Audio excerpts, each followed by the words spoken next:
We are live, Raymond. Hello, hello. It's Raymond Aaron from my home in Toronto, Canada. On the line is my dear, wonderful monthly mentor members. That's you, either in Singapore or Malaysia. So, welcome, welcome. The miracle of Google Hangout. My voice and my image get transferred instantaneously across the North American continent, across the entire ocean of the Pacific, and right into your hearts and your ears and your eyes. So let's enjoy this technological magic and get to know each other. First of all, congratulations for joining the Monthly Mentor Program. It's a powerful, powerful program. As you know, because you enjoyed my presentation, it is rated as the #1 most powerful goal attainment program in the entire world. The #1 most powerful goal attainment program in the world if you use it, and it's the worst one in the world if you don't use it. At least it's tied for the worst, because every single program that you don't use doesn't work. So you have a decision. You've already paid for the program. It's yours. You own it. You have to decide if you want to get the value or not. Weirdly, some people buy it and don't get the value. And wonderfully, some people buy it and get the value. I want you to be in the get the value category. So here's how you do it. Here are the steps. Please take notes. There'll be a Q&A afterwards, but let's take notes right now and get all this down. #1, make the decision that you want to achieve your goals. Now, achieving your goals is what I call a postulate. Postulate, P-O-S-T-U-L-A-T-E. Postulate. And a postulate means that you create something just by saying it or by writing it down. You create something just by saying it or writing it down. Basically, you think something and it happens. And you might say, no, no, that's woo-woo, that's the movie The Secret, that's not real. But it is. When you write down a goal, you're not just recording something that you want to work on. You're actually asking the universe to bend, to create it for you, to bring forth those things that will help you achieve it. And in fact, you want to write down, please, one of my most powerful expressions, and that is, that which you are seeking. Please write this down. That which you are seeking is racing towards you. That which you are seeking is racing towards you. And what that means is you've always been familiar with the first half of that sentence, that you seek something. You want to get out of debt. You want to be a millionaire. You want to have the man or woman of your dreams. You want to have a better car. You want to make a better impact on society or in the world. So those are the things you want. That's what you're seeking. That's what you're moving towards. And you think there are obstacles in the way. But the reality is that when you seek it with fervor, when you seek it with real intent, when you write it down on my sacred forms, that which you seek is not obstacled from you. It's actually racing towards you. And one of the beauties is you don't even have to believe it. Just like gravity. If you don't believe gravity, or if you do believe gravity, it doesn't really make much difference. If you jump off a tall building and you believe in gravity, you'll get squashed when you land. If you jump off a tall building and you don't believe in gravity, you'll still get squashed when you land. And so it's one of those things that's true whether you believe it or not. That means it works in your favor. Listen to this. It works in your favor even if you don't believe it. If you say, I'm an engineering type and I don't believe this woo-woo stuff, that's okay. It still works. So it's on your side. So how do you get it to work for you? Well, there are 4 basic modules of the Monthly Mentor Program. And hopefully I'm speaking to the converted. Hopefully you already know this stuff. But if you don't, boy, I want to get you up to date. One of them is called the Mainly form. The Mainly form. And it's all capital letters, M-A-I-N-L-Y, with a T-M after it. And Mainly is an acronym for the 6 pathways of life. You must write a goal in all 6 pathways of life. Why? Because if you don't, then you'll be good in one, bad in the others, and you won't have a well-rounded life. It's like women who think that the only job is raising their children. Well, it's an important job. It's not the only job. And the proof is when the kids go off to university, their life is empty. And men sometimes get caught up thinking their only job is making money. And when they do that, they lose their health and they lose their family. So you must do all six. You must write a goal in all six categories. And the six have as their acronyms MAINLY. M is cleaning a mess. A is acknowledging a group or a person. I is increase in wealth. N is doing something new. L is learning. And Y is doing something just for yourself. If you're saying, whoa, Raymond, you went too fast. Well, I wasn't intending to teach it. I was intending to remind you. One of the four basic modules is mainly you need to play the audio. You need to study that mainly form. You need to understand it fully. All the instructions are there. And then you need to complete your mainly form near the end of October. Complete your mainly form for November 1st to November 30th near the end of October. So that would be like today. And when you complete it and you work on it, then when it comes near the end of November, say November 30th, you sit down and write down your goals for December, but even more important than that, you score your November mainly. I am the only one who has ever created a goal attainment program that actually has a scoring system. And the scoring system is what makes it work. Because you see, if you're playing a game with somebody and you're not keeping score, then it's just fun, but it's kind of empty. But when you're keeping score, suddenly it's more real. Suddenly in the last seconds you're trying hard to win. But if you weren't keeping score, you wouldn't even know. So you must do your mainly near the end of each month, and then at the end of the next month, you score your previous month's mainly, and you write your new month's mainly. I've been doing that every month. I have to confess I've missed the odd one, but very rare. I have been doing this every month for the last 20 years, and my income has skyrocketed. The things that I want race towards me. Coincidences happen that you could never believe. Things that I want actually happen without my even asking, and that's what you're going to be getting. But you need to develop your goal attainment muscle. Write that down, goal attainment muscle. And what do I mean by that? Well, when you go to a gym the first day, you're not exactly sure what to do. You look around at all the other people, and they look buff, and they go from one piece of equipment to another, and they seem to know what they're doing, and you're standing there, and you're not sure what to do. And you try a couple pieces of equipment, and you're sore the next morning, and the whole thing feels a bit awkward, and you have a choice. You can say, oh, that doesn't work for me, and stop. Or you can be wise and say, let's keep at it.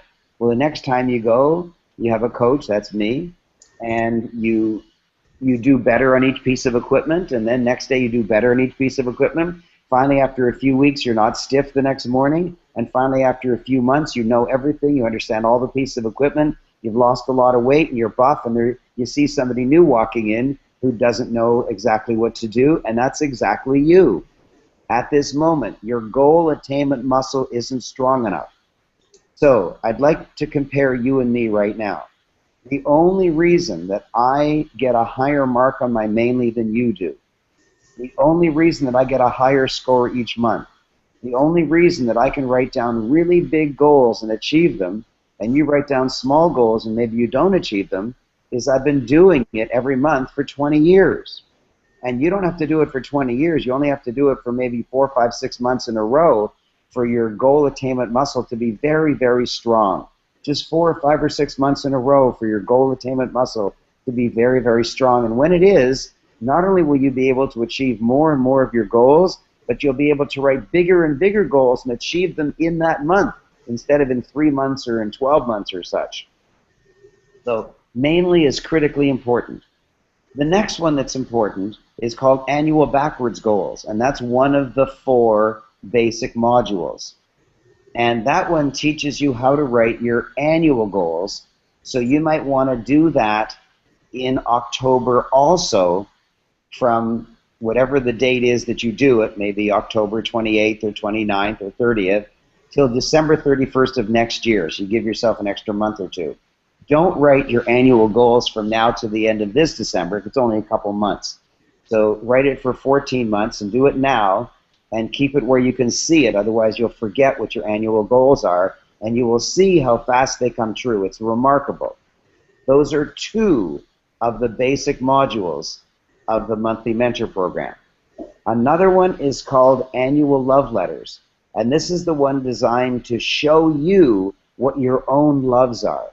Because one of your problems is you're doing lots of things that you don't love, and you don't even know what you really do love. And so you might know one or two things. I love my spouse, I love my kids, I love working out, or I love singing or dancing. Like, you might know one or two things. But when you do that exercise, you'll actually know what your real loves are. And when you, excuse me for a second, my cat has decided to join us. Say hello to everybody in Asia. This is my cat called Friendly. And she actually isn't friendly at all. She's the bully. And she bullies my other cat. We called her Friendly, but she's a bully. It's terrible. So, oh yeah, so Annual Love Letters. When you do that exercise, you're going to find out what your real loves are. And when you find out what your real loves are, you're not going to be able any longer to do things that you don't love. You're going to automatically seek ways to get rid of the things that you don't love and start doing the things that you do love more and more and more. In my life, I don't do anything that I don't love, and as a result, I never procrastinate. Did you hear me? I never, ever procrastinate. Why?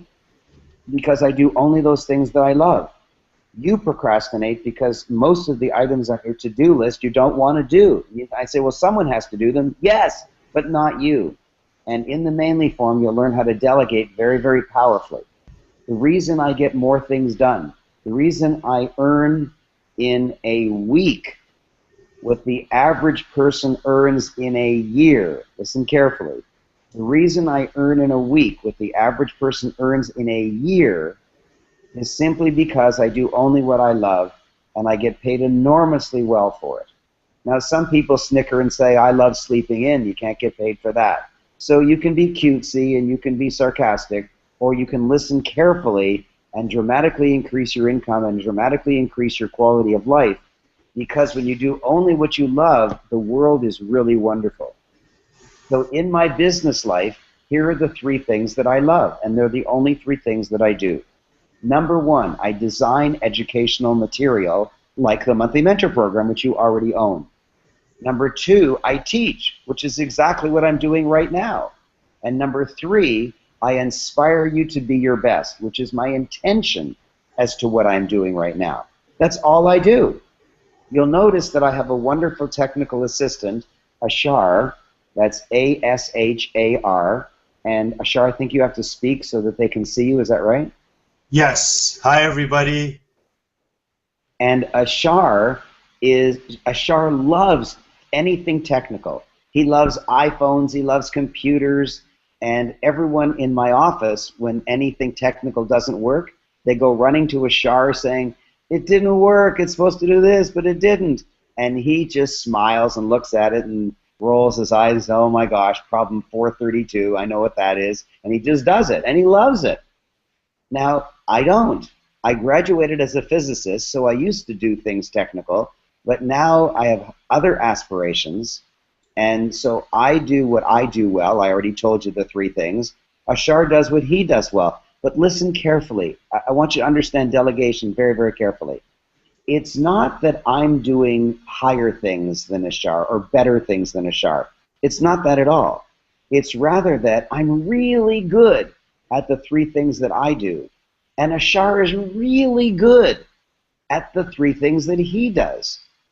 And so I don't think of it as, oh, Ashar is just my techie and he does little things. I never, ever think of that. I really respect Ashar, and I know that he does technical things way better than I ever did. I'm honored that he's on my team. Now, let's look at it from Ashar's point of view. Ashar loves doing technical things, but he doesn't like to be on stage. He loves to sit in the room and get his technical things done, make sure the websites work well, make sure all my marketing works well. But he needs somebody like me that he can promote. And so I am the talent that he gets to promote, and he's my technical partner who promotes me. And so we have a marriage, we have a relationship.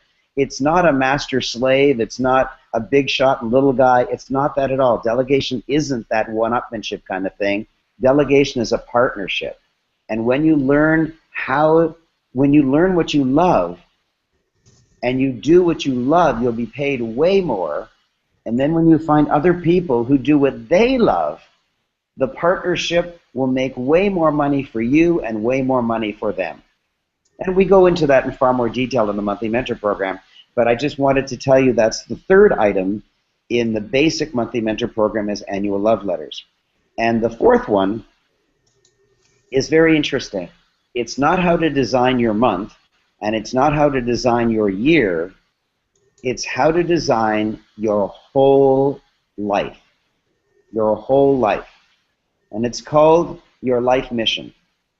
And your life mission basically asks you a question, and it says, if you could actually design your whole life, what would you want it to be about?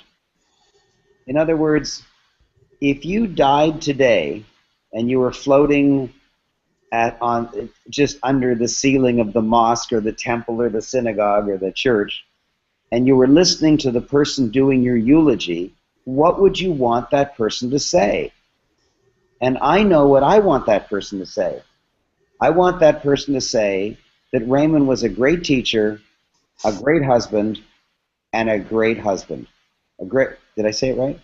No. A great teacher, a great husband, and a great father. Sorry, I said it wrong. A great teacher, a great husband, and a great father. And if the person doing my eulogy says those three things, then I will have led a wonderful life. I have 2 daughters, 2 stepdaughters, and at the moment 4 grandchildren. And if the total of those 8 people, if the total of those 8 people say, Raymond was a great dad to us this lifetime, and if one person, my sacred wife Karen, says, what a wonderful man he was to me, and if tens of thousands of students say, what a great teacher he was, then I will have led the life that I wanted to lead. So what are the 3 things that your life is about?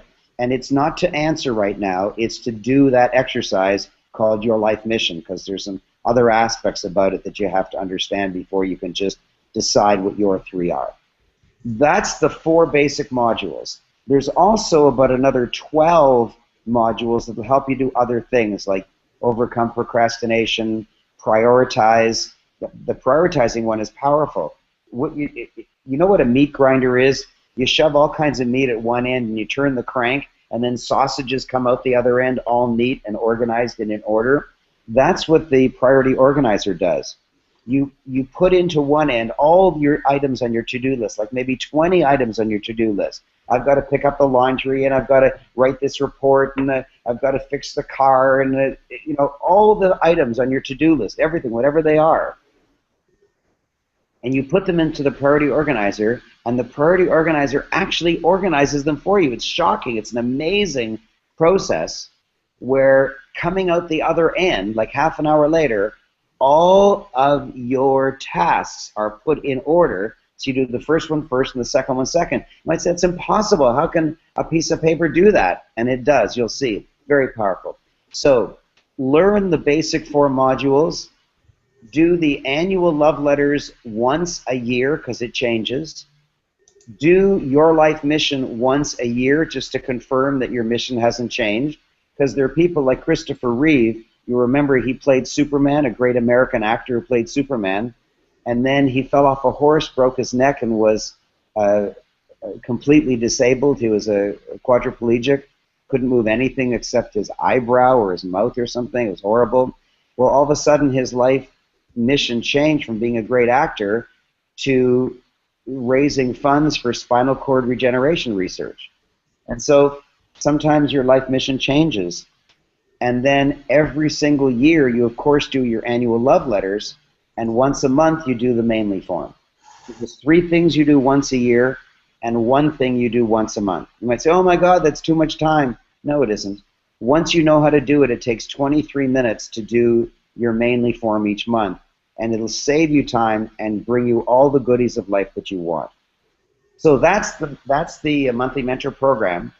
I also mentioned in the presentation that I'm willing to answer your question every single month, and so you get the right to ask me a question every single month. Not everybody does, but you have the right to. And you can do it just by sending me a message and I personally respond. You can also, if it's a complicated issue, you can just phone me and we'll do it by Skype. So the way it works is you contact Liz. And Liz is Liz at aaron.com, Aaron. So you just contact Liz at aaron.com and say, hi, I'm a monthly mentor member, and she'll just look you up to make sure you're in good status, which I'm sure you are. And then if you have a question that you can just type or tell her, then she will pass it on to me and I'll personally respond to you. If it's a really interesting question, and I think lots of people might be interested, what I'll do is I'll make a video and I'll post it on YouTube so that everyone will have that answer. And then I'll send you the link so you can hear my answer. You can actually see me answering it for you. And I will mention your name if you actually, unless you say don't. And then everyone around the world can get the benefit of my answer to you. So we can discuss by phone, we can discuss by Skype, you can send me an email and I'll reply by email, you can send me an email and I'll reply by video and send you the link. There's lots of ways. Now, you might have heard that I used to do something called a webinar every single month, and I don't do that any longer. And the reason is I didn't have enough personal contact with my clients. Like I would give a webinar like this, but I wouldn't get to know anybody. And so I've canceled that because it's not personal enough. And now I've done something far, far more difficult for me, and that is I personally answer your questions individually. So if you don't have a question 1 month, that's okay. That's fine. Not everyone does. But if you do have a question, all you do is you email Liz at aaron.com. And when you do, you say to her, pass on this question to Raymond, and I'll personally respond. It won't be Liz responding, and it won't be one of my coaches responding. It'll be me personally. And if it's a tough question, then just say, I'd like to set up an appointment, and we'll have a Skype appointment, and we'll talk. Simple as that. So I'm happy to help you. The mainly form helps you. The annual love letters form helps you. The Your Life Mission helps you. And mainly annual love letters, annual backwards goals, and Your Life Mission. Those are the 4, plus there's another 12. Just enjoy them, study them all, use them whenever you need them. But for sure, the mainly every month, and the other 3 basic ones once a year. Wow, the sun just, oh my gosh, the sun just came out so strong I can hardly see. Can you see this side of my face is all illuminated? Yeah. Yeah. I live on the 17th floor of a luxury condo overlooking Lake Ontario. It's so beautiful, very, very beautiful. So we can do a few things right now. One of the things we can do is I take your questions. So just type your question in the little box. Ashar will read it to me, and I'll tell you why I don't read it. Because if I have to concentrate on answering your questions, and also concentrate on the administration, and also concentrate on reading all the messages that come in, then I'm going to screw things up because I don't have enough brain waves to handle all that. It needs 2 people. So Ashar and I do it in partnership so I can do a great job. So if you have a question, then just send me your question. And if there's no questions, then I'll just teach you something else. And that'll be our session. So just type in any question you have right now, and I'm happy to help you. Okay, we have a couple of questions, Raymond. The first question, the person did not leave their name. The question is, I'm handling various projects and have many work and business personal challenges all happening at the same time. Sometimes I wake up in fear, feeling overwhelmed. How do I get out of this pit and overcome these challenges? Okay, you have a very real fear. This is not your imagination, and it's not any inability of yours. There is a concept called open cycle. Please write that down. Open cycle, C-Y-C-L-E. And an open cycle is anything that you have to do, or anything that is past due. So, for example, if you have to return a book, if you have to finish a report, if you have to fix your car, if you have to get something ready for tonight, like if you think of all the things that you currently are on your mind, but also all the things that you committed to doing in the past, which you didn't do because they're still there. They're still there in your subconscious. All of those are running in your mind. And the proof that they're running in your mind, is that if somebody happens to say something, like maybe you promised to return a book to somebody a year ago and you didn't do it, and somebody talking to you today will say, oh, I just read a good book. And you say, oh, a book. Oh my gosh, I have to return that book. Oh yeah, I didn't do it. I don't even know where the book is. You see, as soon as someone triggers your memory, it comes up to your conscious mind, which means it's running all the time in your subconscious mind. If you have hundreds or thousands of open cycles, then something very bad happens to your brain. And let me use the metaphor of a computer.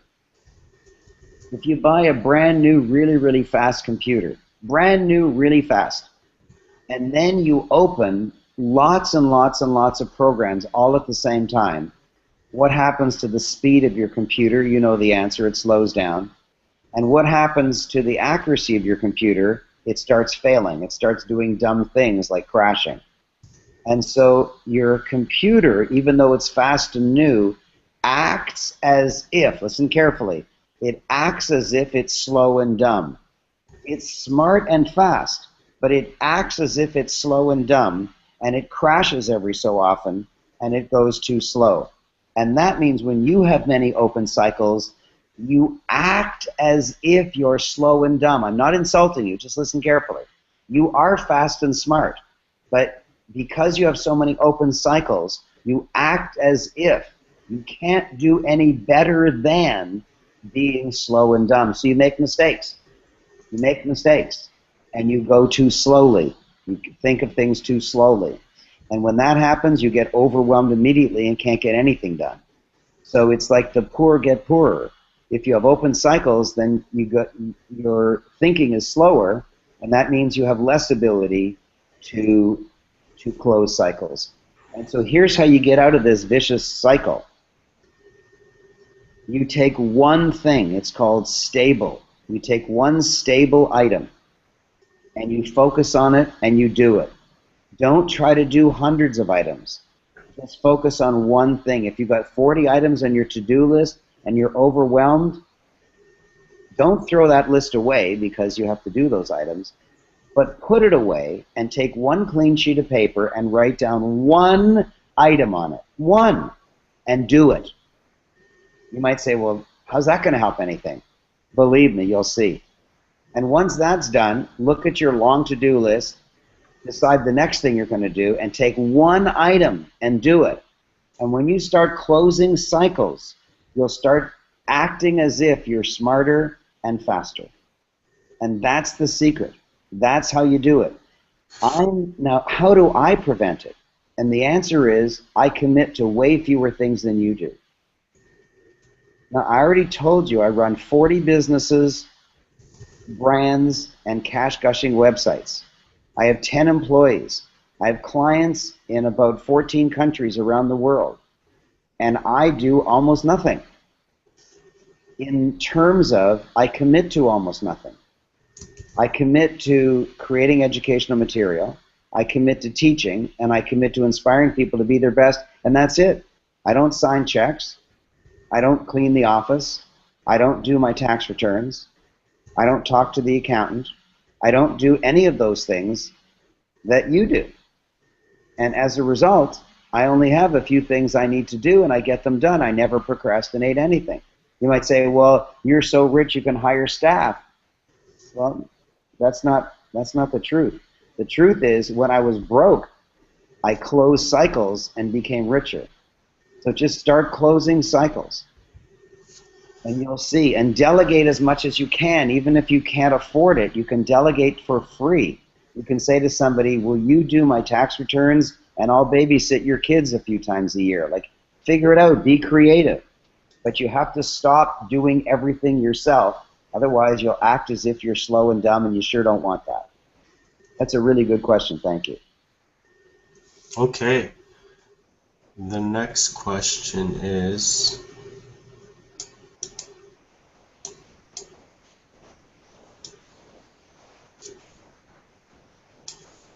sorry, 1 second.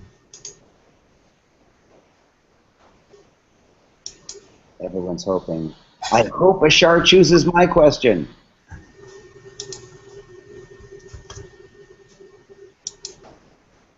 What are you doing? You got 3 screens in front of you. No, it's because the question screen sometimes times out, so I have to log back in. Because you're giving such thorough and detailed answers. The computer can't handle it. Okay, so we have Sun from Kuala Lumpur. Their question is, I want to set up a parking business. I thought I should write a business plan to seek investors or get a loan. I asked around to gather information about the business and made some progress, but I am stuck now. How do I know what I should do when I do not have the knowledge on what my next move should be, and I have no one I know that can help me? Okay, so just because you don't know anyone doesn't mean no one can help you. If I wanted to set up a parking business, the very first thing I would do is I would Google parking lots or parking business in Kuala Lumpur, and I would see a list of 20 or 30 or 50 or 100 of them, and I would go talk to those people. Hello, are you the general manager of the parking business at the corner of this street and that street? Yes, I am. Well, I'm thinking of opening up a business, and if you could just help me, I would love to take you out to lunch and just ask you some questions. And some people will say no, and some people will say yes. But I'll tell you what, the best place to learn is from someone who's doing it.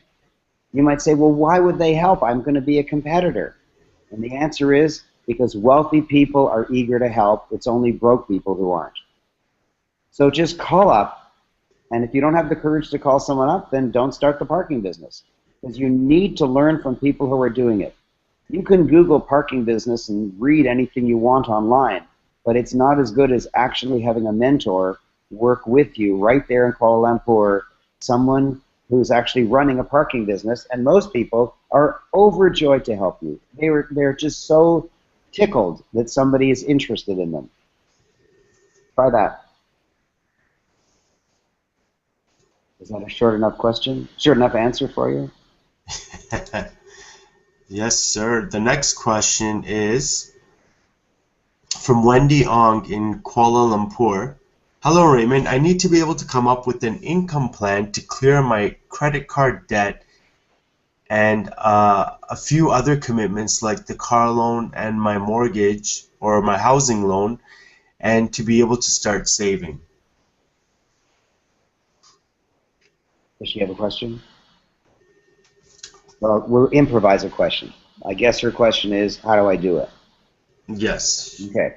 So the first thing is, don't cut up your card because you sometimes need it to rent cars or go to a hotel. You can't even do that without a card these days.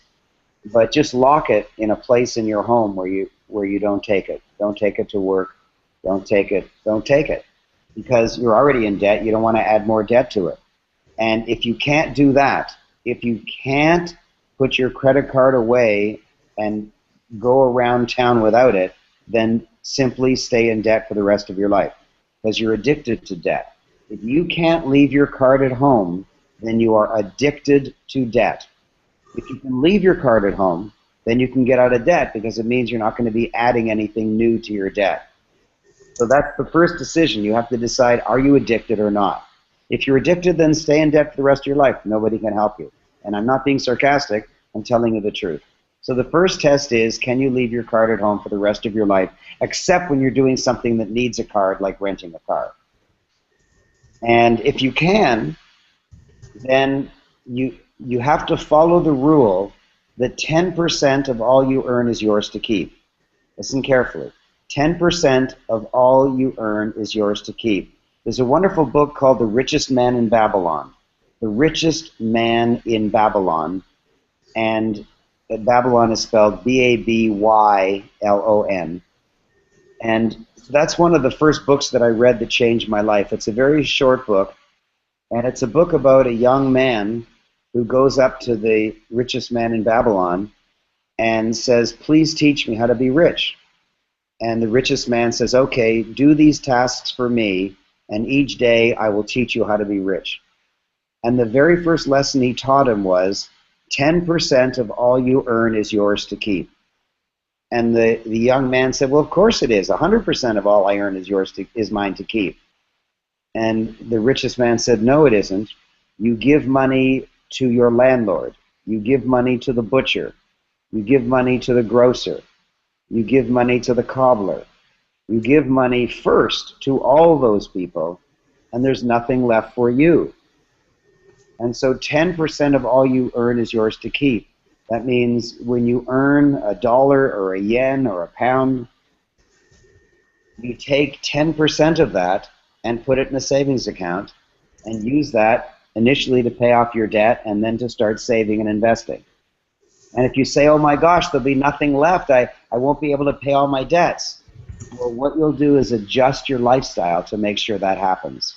Because if you don't have a credit card which artificially extends how much you can pay, and you take 10% away immediately, then what's left is what you live on. And so if you can't buy that shirt or can't afford the gas, then don't go on that trip. That's all. That's it. You might say, well, that's terrible. I don't want to live like that. Well, if you don't want to live like that, that proves you're addicted to debt. Because right now, you see, the way it should work is there are 4 uses of money. One is spending on things like rent and car and such. And another is investing. And another is donating. And another is putting money aside for things that you know you'll need later. So if you know that you have to replace your car in 3 years, and you know how much you're going to need 3 years from now, then you divide that by 36 months and you have to put that away so that 3 years from now, when your car breaks down, you're not surprised that you suddenly have to need a car.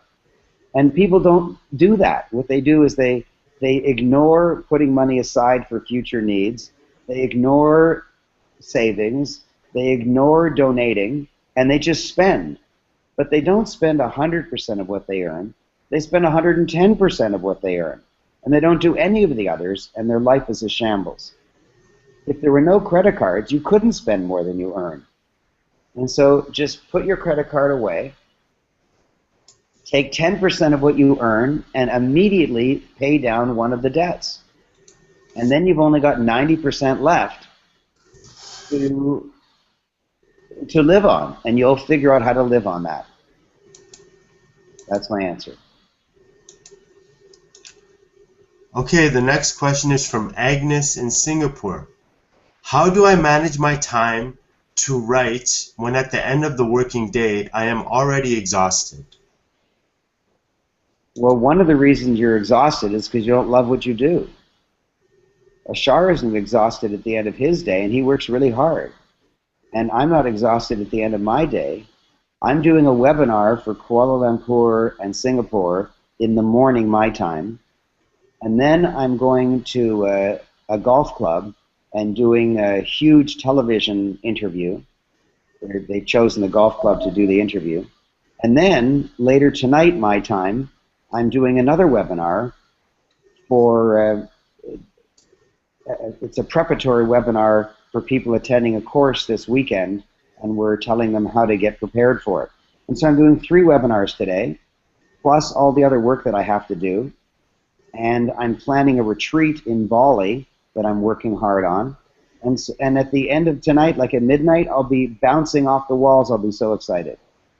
So number one, you're doing what you don't love, and so you're exhausted probably by noon, never mind at night. So you're going to have to decide very carefully how you're using up the days of your life. And I understand you have to pay your rent. I understand that. I'm not being unrealistic. But if you don't love what you do, you're going to be tired for the rest of your life. And if you can start thinking of what you love by doing the annual love letters exercise, and you start writing goals to have a different job in a field that you love, then you won't be tired. And if you love writing, then you'll write even if you're tired.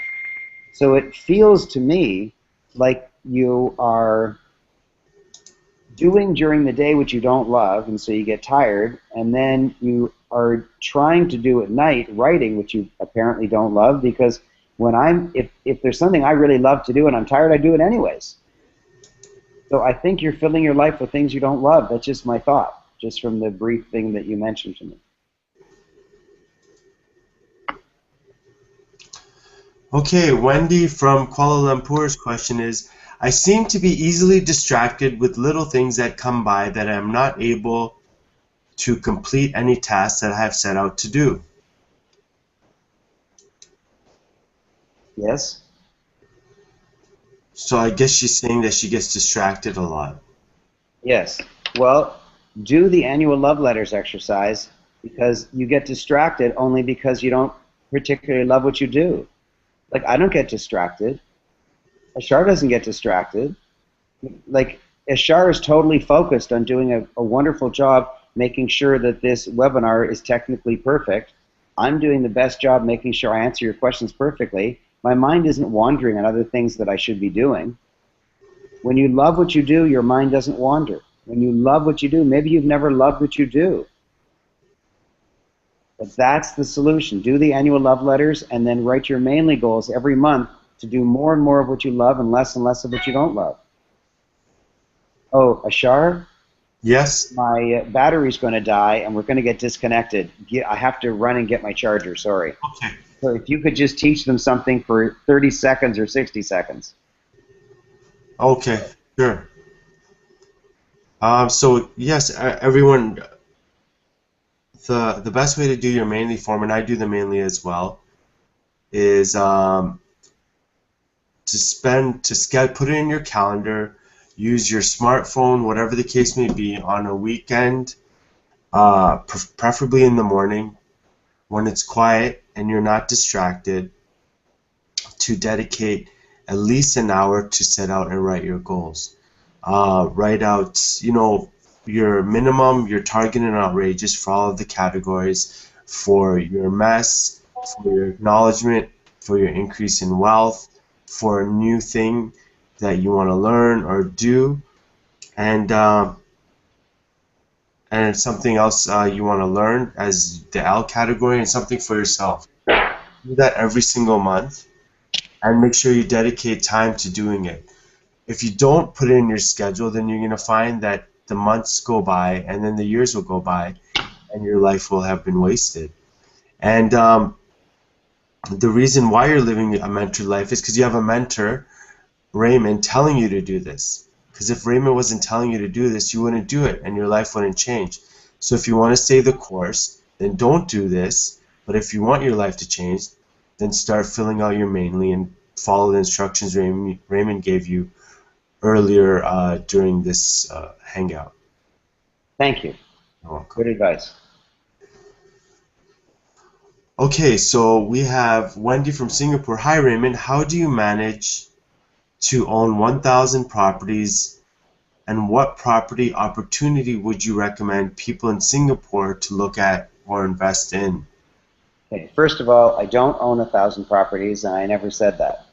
What I said was I have purchased 1,100 properties over the last 41 years. I don't own them all at the moment. I own lots of properties, but nowhere near that number. That's the total I've ever purchased. And what properties do I recommend? I don't know the real estate market in Singapore and Kuala Lumpur well enough to give that advice, but generally speaking, the best thing to get is a small property, like a one-story single-family home with a basement suite.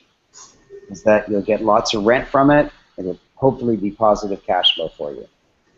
I also like buying in small towns, not in the major cities, because the purchase price is much less and the rent isn't much different, so you have a greater chance of positive cash flow. And that was our last question, Raymond. Okay, so remember that you can contact me once a month. You can just send me an email, and I'll personally respond to it. And I usually do it through Liz. That means, oh, my cat wants to say goodbye to you. She knows the hangout is almost over. This is my cat friendly. So you can, if you send an email to Liz, then she forwards it to me, I reply back to her, and she responds to you just to protect my email address. Because if 10,000 clients around the world have my email address, then I'll never get anything done. And so Liz is one of my gatekeepers. Because sometimes people ask me a question that I'm not the person to ask. Sometimes they'll say, can you please update the expiry date on my credit card? Well, that's not my job. If I got 100 of those a day, I would get nothing done. It's other people's job. So sometimes the question will be sent from, not a question, sometimes the task will be sent from Liz to somebody else if it's administrative and not a question that I should answer. But if it's a question, a really noble question that I want to give a really good answer to, I don't mean a good answer. If I have to give a longer answer to than I want to type, then I'll make an appointment with you, and we'll do a Skype call, and we will, or I'll make a video and send it to you. So all the questions are answered.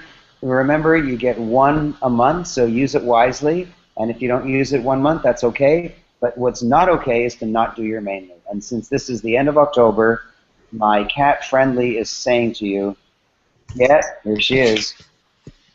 Can you see Friendly? There she is. She's saying to you, do your mainly every month.